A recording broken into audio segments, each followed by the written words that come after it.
also, of course, want to remind everybody that this show, the entire full-length show, you are watching here on the new Proline TV YouTube channel.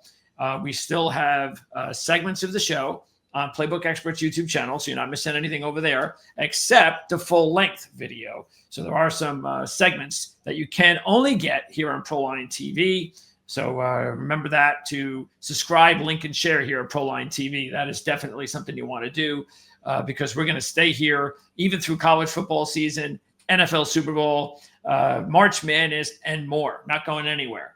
Okay, so yeah, that was the one thing I wanted to find out because everybody's wondering what happened to Kirk Cousins. It looks like he had a dead arm last week. And the fact is that, he's had his ups and downs this year. But according to Kevin, I mean, it's really just been about the competition. And he felt the same way last week. If Kirk Cousins has to deal with pressure, if he can't step up in the pocket, he's toast. He does not have the arm strength anymore. Didn't matter if it was week 1 or last week. That's the bugaboo, is when he has to play really good defenses. And it's really just going to be up to the brass in Atlanta to decide what they want to do because the schedule gets a lot easier after this. But there was no way, Jim, no way that they were going to sit Kirk Cousins in this week's game. Not against the Minnesota Vikings, with Kirk Cousins returning to Minnesota. If they're going to sit him, they're going to wait one more week before they make that decision, because that would really be a pretty douche thing to do, but they're not going to do it, or at least we don't think they're going to do it. Mute button, Jim? Jim will need to check his audio. You might want to come out and come back in and check your audio, Jim. So why doesn't someone else pick it up until we hear Jim? Cousins is 0-3, 6 picks, 4 fumbles. From Raheem Morris did say they're not contemplating a change yet. But, I mean, it's him against Sam Darnold in Minnesota. So that basically is just his last chance. They're still first in the division. It'll be interesting to see whether they make a move if he plays poorly again. The thing about Penix, I mean, this guy doesn't have any NFL experience, and this team they're going against, Minnesota's pretty damn good. They've done a lot of things right, offensively and defensively. But when you watch the tape of that game last week, it was obvious Cousins is not at NFL standards right now. There's something wrong, and it's got to be. I think he's still covered up an injury, Jim. Yeah, Cousins. I mean, we know about the Achilles, but there's got to be something in this arm. Right, something in the right shoulder, Jim. Yes, you're right. Yeah, he was throwing bubbles. I mean, like you would throw it to your child. That's how soft those passes were.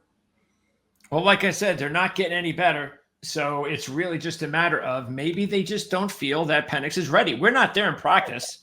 We don't know what's going on. Maybe they just think, no, it's just not ready. We just can't put him in now. And if that's the case, and Kirk, I mean, you would have to think, look, as bad as Kirk looked last week, then you would. That's why I wonder if Minnesota game was not this week. If it was the Las Vegas game, if it was a week from Monday and it's the Las Vegas Monday night game, would it be like, all right, Penix is ready, but we just can't do him. We can't do him like this week against Minnesota. We just can't. What happens? Maybe the adrenaline will kick in against his former team.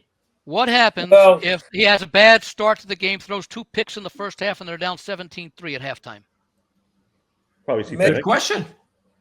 It's possible. Yeah. Against that Minnesota defense. Absolutely. So this is also going to be very interesting for Tampa Bay, guys, because Jim and I have talked about this on some of our other videos, which you can catch here at Proline TV, where we went over Tampa Bay's best scenario of catching Atlanta. We talked about this a couple weeks ago, that these 2 weeks would be it. Last week when Atlanta played LA, and this week when they played Minnesota, and last week when Tampa Bay, Carolina, and Las Vegas this week. These 2 weeks, Tampa Bay needed to catch up and not only catch Atlanta, which they've done, but hopefully, in their sake, take a 1-game lead. Right, they have to because Atlanta's 2-0 against Tampa this year, right? Yep. So that's why they have to have a better record, definitely. Right. So one more week, unless Atlanta wins and Tampa wins, and Atlanta gets on a roll. And let's keep in mind this. Second to last game of the season, Atlanta plays Washington. And that is the other team that both NFC South teams are chasing if they don't win the division. So that would give them another shot. I don't know whether or not they can catch Washington without, say, Atlanta beating Minnesota. Keeping in mind Tampa's schedule is a little hit or miss. But again, that's also an important point. What do you guys think about Tampa Bay's shot of passing Atlanta, and whether you think it's actually going to happen? I think a lot of it has to do with the quarterback play in Atlanta. I think Atlanta has the better overall roster than Tampa Bay. Maybe not defensively, but I think those both appear to be 500 teams. So, and clearly we're getting good quarterback play in Tampa, not so much right now in Atlanta. So I think the situation is a lot more dire for Atlanta. And if indeed Cousins continues to struggle, and I think you're right, this is a huge game for Minnesota just to decide what happens, because you might be right as far as maybe making a switch against the Raiders. Right now, I would have to say Tampa's chances are better. Roster-wise, Atlanta has the edge, but rosters don't necessarily win games. I've already bet Tampa to win this division. So I mean, Baker Mayfield, baby. He's my champion in the clubhouse, because he's that most valuable player level the way he's been playing. I mean, he doesn't have the team that some of these other guys do that are probably going to win the most valuable player, but he's doing a hell of a job down there. This is obviously, did they know something when they drafted Penix, and everybody said, why are they doing that after paying all this money to Cousins? Did they know something or suspect something? Well, Jim, let me ask you this, though. Do you say it like that? Do you think it was basically because of the amount of money they spent? And I say that because nowadays I think what we have to do is we have to reevaluate when teams bring in a quarterback, or if they have to sign a quarterback, they're pretty much hamstrung. They have to pay these guys $30-40 million. There's nothing they can do about it. Look at Daniel Jones. Daniel Jones was not worth $40 million, but they felt like they had to do it just to give him one more healthy year to see if they got something from a high draft pick. So, yes. Definitely the market. Yeah. So I wouldn't, if I'm an Atlanta fan, I'm not blaming the front office to pay Kirk Cousins $40 million. You have to do it. Well, plus Cousins is at the end of his towards the end of his career. Injured player in New York. You've got Aaron Rodgers not playing well. You got this guy's hurt. He's older too. He's not playing well. You got Stafford, who's also in that age range, who has not had. I mean, he's had a couple of good games, more than maybe these other guys, but he's not playing great. I mean, the last 2 games at home, he's been a disaster. He might wake up this week because he's playing a team that's already celebrating about winning their division. So it's possible he can wake up and win that one. Plus, the other thing is that I think it was, by the way, it was a great move by Atlanta to see. I think they wanted, I look at it as maybe they wanted to draft Penix anyway. They knew that was what they were going to do. They knew no one else was going to get him that high. And then they went out and signed Kirk Cousins. And then a few months later, they made the move, or a month or so later, and made the move for. So I think that's probably the way that they looked at it was, we're going to draft Penix, but let's go ahead and sign this guy. Because we don't want to throw him in there to the Wolves. We also want to see if we can get off to a good start for at least a year, maybe get good graces back. This is a division we can win. Everybody thought the Falcons were going to be the team to beat this year when the season began. So I look at it that way. I was thinking that they must have felt, for whatever reasons, I'm not going to dispute what their thinking was, that Penix may have been the best quarterback they thought would be available, and they were looking towards the future, as Kirk Cousins, because of his age, is a short-term solution. They got Penix on a rookie contract that goes for 4 or 5 years, whatever it is. He can sit there and learn for a year or two, be mentored sort of by Kirk Cousins, who seems to be not like an Aaron Rodgers as far as possibly preparing your successor. Nonetheless, I think that was all part of the plan, and may just mean that. And again, if they liked him, they may have felt that, well, we don't know how Cousins is going to recover from that injury, and will he be able for a full season? But maybe they saw something in him which says, you know what, if he sits for a few games, he might be ready to go in there as a rookie, having absorbed everything that we would have learned in the early part of the season. So I think, Greg, in a sense, you're absolutely right that it was part of a longer vision than just this year. Yeah, they have these quarterback classes scouted out. they probably said this is the guy that we want out of these next 3 classes. And, Cousins was viewed as a missing piece for a team that's set to win immediately, and Penix was the guy for the future. So I could see all of that. But now you get to the point where if Cousins continues to play poorly, Penix has looked like he's ready to play. So you could come to that decision. And the question about Tampa Bay, keep Baker Mayfield healthy. He just comes off a game where he thought he popped his Achilles. So that's not good. And you barely beat the Panthers. You needed a last-second field goal, march down the field 30 seconds just to tie it, and then a fumble to get the ball back in the OT. So, very fortunate for Tampa, though a good sign that Mike Evans showed out, because he was looking a little shaky there upon his return, 100-yard game last week against Carolina, and that nice touchdown. And speaking of the South, much line move. I see absolutely no line movement on this game.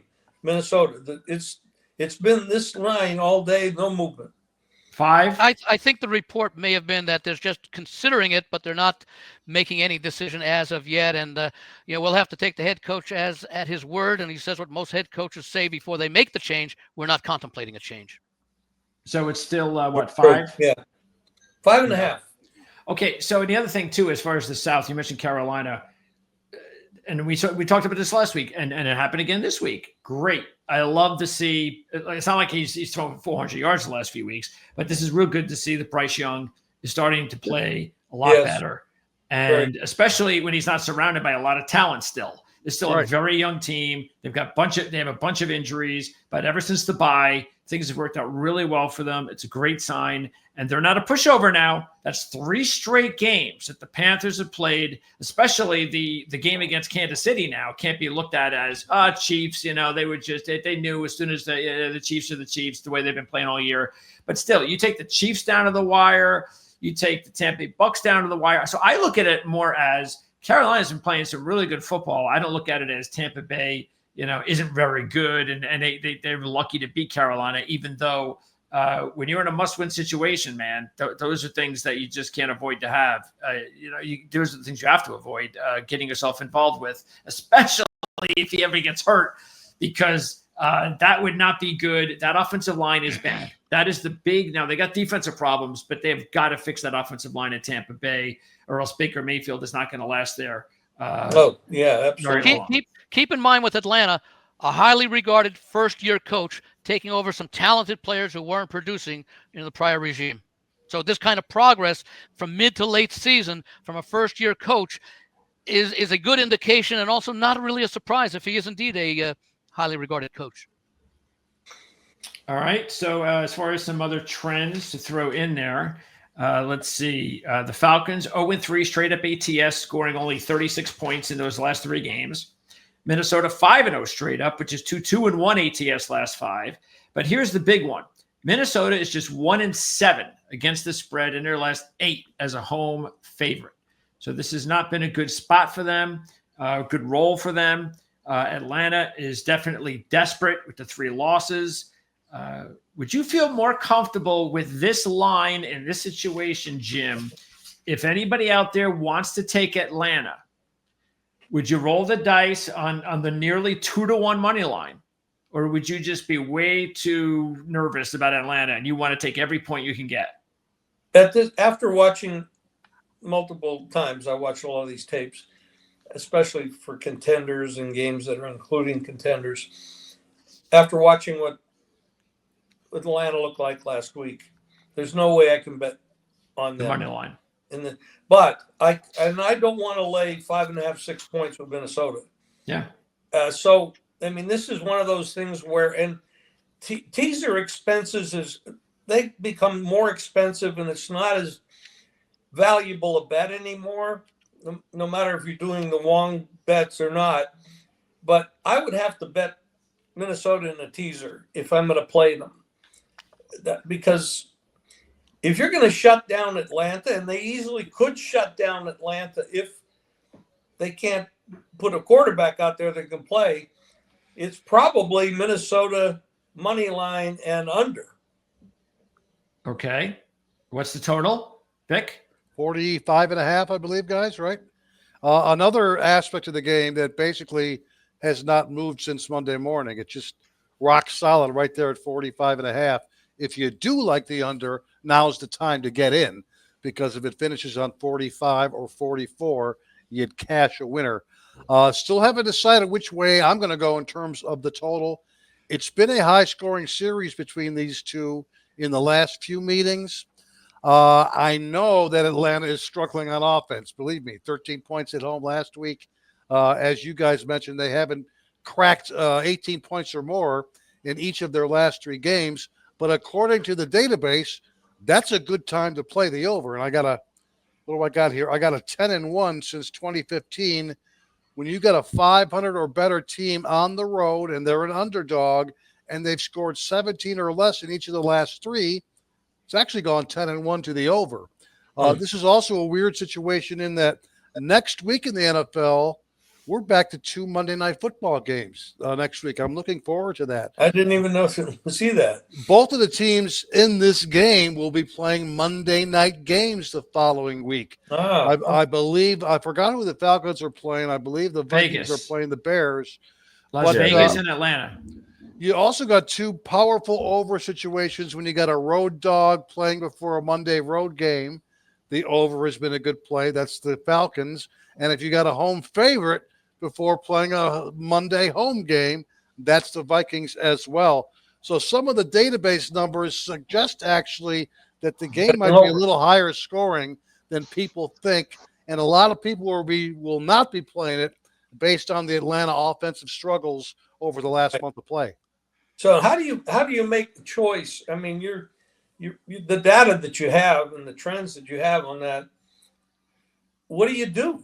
You don't know who's going to play quarterback, and you don't know if Cousins, if he's in there, can he actually do anything but just hand the ball off? Right? Is it a revenge game for Cousins? How do they? We'll say this: his best career numbers are in this stadium. So I do believe that he has his best game in a month this particular week. Again, in the stadium he's very familiar with in an indoor environment. It brings up the question of who has the advantage. Does Atlanta have the advantage with Cousins knowing what the Minnesota does on defense, although it's a different defensive coordinator this year? Or do the Vikings have the advantage because they know Cousins' tendencies, strengths, and weaknesses? Right. That is the question. This is a very hard handicap in this game. I will say one thing: Minnesota again is involved. I think 6 of their games, or maybe 7, have been 1-score games again this year, almost reverting back to 2 years ago. So, if this line goes up to 6 and I decide to play the game, I would have to take the points with Atlanta. It's hard to argue with Minnesota with what they've done without Kirk Cousins. I mean, obviously he was gone for much of last year. But I mean, this team is what's their record now? They are 10-2, 1 game behind Detroit, 1 game ahead, or half a game, I guess, now ahead of 1 game ahead of Green Bay. So Minnesota really can't be all that displeased that Kirk Cousins is no longer their quarterback. The fans may give him a positive reception, but if you're 10-2, everything you're doing is working out. If everything was the same and the line was picked, what would you do? I'd play Minnesota. Yeah, not even a question. By the way, that's why I could. That's the problem with the teaser is you're giving up the number 0, so it's basically a 5-point teaser to a certain extent. If it does go to 6, some of the teaser value, right? Yes, you are. Yeah, except a lot of these 5.5s are minus 115. Yeah. Well, if Kirk Cousins has 1 more game left in him this season, then this would be it. This would be it. Yeah. It's the revenge game. Their backs are against the wall. So I wouldn't blame anybody out there that wanted. What was the situation? Did they not want him back, or did he decide I'm going to test the free agent market? Well, they let him test the free agent market. Yeah, they said go ahead. Coming off an injury. What's his revenge? You got a big paycheck. Yeah. I mean, I'm not going to be too mad. So thank you. Yeah, there really shouldn't be. He's not going to get booed here. This is a skull spot for me. I mean, we just saw the Vikings come through against Kyler Murray with 2 critical fourth quarter turnovers. So they're in a good spot on that end. I'd be concerned about Darnold turnovers or Aaron Jones. He's put the ball on the floor the last 2 games in key spots, but hopefully catching that late game winning touchdown pass has him in the right frame of mind to come through here. But at this point, you're expecting to see Cousins for at least a half. my pick in the capsules I wrote this week. Pick a quarterback you most want to fade and take the over on their interceptions. Is Darnold throwing to them and Cousins 10 turnovers in the last 3 games. I like that, Tony. In fact, that's the first thing I did Really? bet in regards to this game is both quarterbacks to throw an interception. Yeah. There The you go. other thing to Okay. look at here is that Minnesota is 7-4-1 against the spread, so it's not like they haven't been making their backers money. And one thing, and I'm sure Jim can relate to this, you often want to go on a team when they are really out of favor, and there aren't very many teams that are out of favor right now as much as Atlanta. That's still True. certainly in this playoff position. True. Very true. Minnesota is also 0-5 against the spread as a home favorite of more than 4 off of back-to-back straight up wins. All the trends say bet Atlanta. Just Right. the quarterback. Yeah. Right. It might be one of those Mark Lawrence hold your nose plays, but Minnesota really had no business winning that game last week. They got out yarded by over 140 yards against the I know Cardinals. they did. Yes.